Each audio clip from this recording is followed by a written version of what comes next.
वहां पर एक और बड़ी खबर सामने आ रही है और इस बीच पंचायत चुनावों को लेकर ये बड़ी खबर है।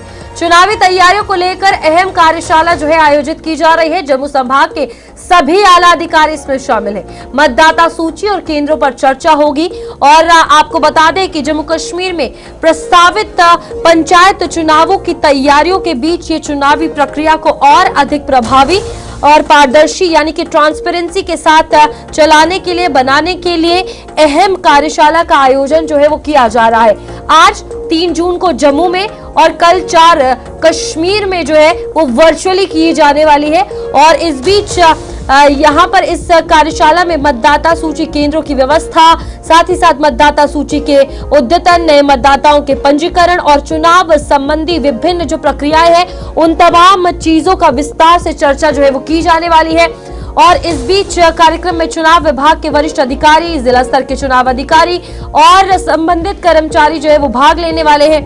कार्यशाला का उद्देश्य आपको बता दें कि चुनावी तैयारियों की समीक्षा करना और ग्राउंड पर जो इस वक्त सिचुएशन है, जो चैलेंजेस सामने आ सकते हैं उनका समाधान तलाशना है। साथ ही साथ कार्यशाला का उद्देश्य चुनावी तैयारियों की समीक्षा करना भी है। और इस बीच अगर कोई भी गलती है या फिर लंबे समय से जो इंतजार किया जा रहा है कि आखिरकार कब डेट्स अनाउंस होंगी पंचायत चुनाव की, उसको लेकर तमाम तैयारियां जो है आज की जाएंगी। फिलहाल आपको बता दें कि इस बीच यहाँ पर ये अहम कार्यशाला जम्मू में 3 जून को आयोजित की जा रही है, जिसमें सारे ऑफलाइन मोड में अवेलेबल हो, मतलब मीटिंग में आएंगे। और साथ ही साथ कल कश्मीर के लिए कहा जा रहा है कि जो ऑनलाइन मीडियम से होने वाली है, वर्चुअली ये मीटिंग होगी। तो तमाम तैयारियां चुनावों के हवाले से, जो पंचायत चुनाव को लेकर हम बार बार बात करते हैं, उसमें अब कहीं ना कहीं ये कार्यशाला आयोजित की है। तो हम ये भी उम्मीद लगा सकते हैं कि अब तैयारियां की जा रही हैं तो जल्द ही पंचायत चुनाव करवाए भी जा सकते हैं। तो जम्मू कश्मीर में मतदाता सूची केंद्रों को लेकर ये कार्यशाला जो है वो आयोजित की जा रही है और इस बीच तमाम केंद्रों पर मतदाता सूची को लेकर और क्या कुछ सिचुएशन है, इन हर एक पहलू पर चर्चा जो है वो बारीकी से की जाएगी।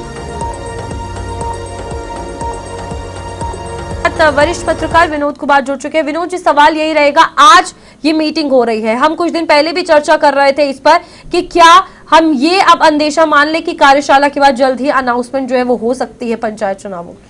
देखिए, जम्मू कश्मीर के परिप्रेक्ष्य में अगर देखा जाए तो चुनाव के बड़े मायने रहते हैं। बिल्कुल। इनकी डेट कैसे तय की जाती है? अब अमरनाथ यात्रा भी होने वाली है। अमरनाथ यात्रा के बाद साथ हो सकता है कोई अनटूवर्ड इंसिडेंट हो जाए, फिर डिले हो सकता है। लेकिन जब से शांतनु ने as a chief election commissioner का पद संभाला है, तब से बड़ी सक्रियता से, पहले आप देखिए वोटर लिस्ट फाइनल किया गया, उनको प्रकाशित किया गया, उसके बाद बैक टू बैक मीटिंग्स हो रही हैं। आज मीटिंग हो रही है, जैसे आपने खुद ही बताया कि जम्मू प्रोविंस में जितने भी 10 जिले हैं उनके अधिकारियों की मीटिंग हो रही है और उस मीटिंग में क्या क्या तैयारी हैं कि अगर हम अभी सरकार बोल देती है कि क्या हम सर इलेक्शन के लिए तैयार हैं या नहीं, इस पर चर्चा होगी। कल आपने कहा कि वर्चुअल मोड में कश्मीर के अधिकारियों की मीटिंग होगी, लेकिन कहीं ना कहीं सक्रियता से, क्योंकि लंबे समय से पंचायतें नहीं होने के कारण जो ग्रास रूट डेमोक्रेसी है वो गायब पड़ी हुई है। तो मुझे लगता है कि ये अच्छा स्टेप है कि जल्द से जल्द चुनाव करवाया जाए। अब यहाँ पर ट्रांसपेरेंसी की बात सामने आ रही है। हमेशा जब भी इलेक्शन होते हैं ट्रांसपेरेंसी एक वर्ड है जो साथ साथ चलता है। क्या लगता है ये जो आज कार्यशाला है कितनी ज्यादा महत्वपूर्ण इसके लिए साबित होगी? और जो हम उम्मीद कर रहे हैं कि खस्ता हालत में अब पंचायती इंफ्रास्ट्रक्चर हो या फिर खुद पंचायत चुनाव ना होने के कारण सिचुएशन हो ग्राउंड लेवल पर वो पहुंच गई। देखिए रूपाली, निर्वाचन प्रणाली पर विपक्ष लगातार आरोप लगाता रहा है। चीफ इलेक्शन कमिश्नर पर भी आरोप लगता है, इलेक्शन कमिश्नर पर भी आरोप लग रहे हैं कि वो कॉम्प्रोमाइज्ड है। इसलिए स्टेट इलेक्शन कमीशन चाहता है कि कोई ऐसी कोताही या कोई ऐसा मौका, अवसर ना दिया जाए कि उन पर भी कोई एलिगेशन लगे। और यही कारण है कि उनको बिठा करके जितने भी अधिकारी हैं उनको बुलाया गया है, उनसे चर्चा की जा रही है। कोई ऐसी चीज़ नहीं होनी चाहिए जिससे कहीं ना कहीं इलेक्शन निर्वाचन प्रणाली पर किसी तरह का दाग लगे। और ऐसा ही सिस्टम 4 जून को यानी कल जो कश्मीर के अधिकारी हैं उनसे भी सेम ही बातचीत होगी। दूसरी बड़ी बात है कि ईवीएम पर एलिगेशन लगता है, ये बैलेट पेपर से चुनाव होने हैं, इसमें कोई ऐसी अपोजिशन को गुंजाइश नहीं बचेगी। तो हम ये माने कि आज की ये कार्यशाला जो आयोजित की जा रही है, इसके साथ साथ पंचायत चुनावों की जो उम्मीद कर रहे हैं, उसके बाद 2029 के विधानसभा चुनाव की अगर बात करें, ये तमाम चीजें एक साथ चल रही हैं।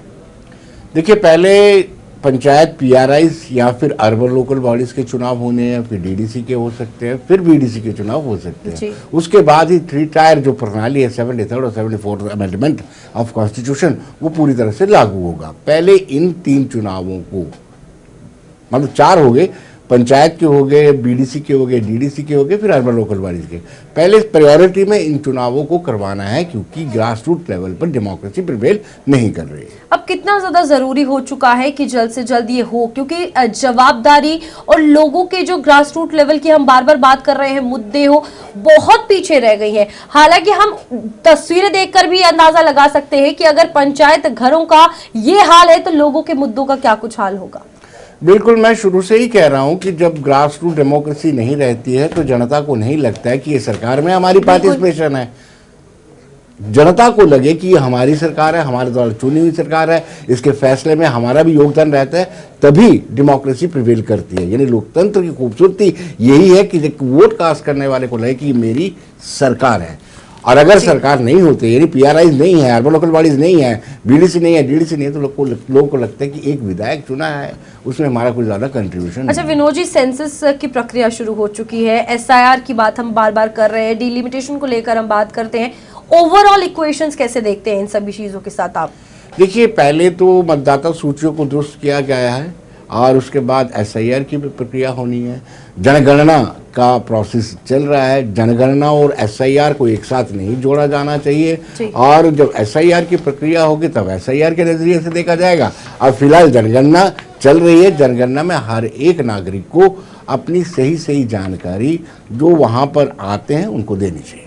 अच्छा, जम्मू में भारतीय जनता पार्टी काफी स्ट्रांग रही है और हमेशा से। इस बीच अगर बात करें कश्मीर में नेशनल कॉन्फ्रेंस या फिर अगर बात करें पीडीपी की, ये 3 पार्टीज जो काफी महत्वपूर्ण है जम्मू कश्मीर में, आज नेशनल कॉन्फ्रेंस की मीटिंग भी हो रही है और वहां पर भी आपसी कलह काफी ज्यादा देखने को मिल रही है।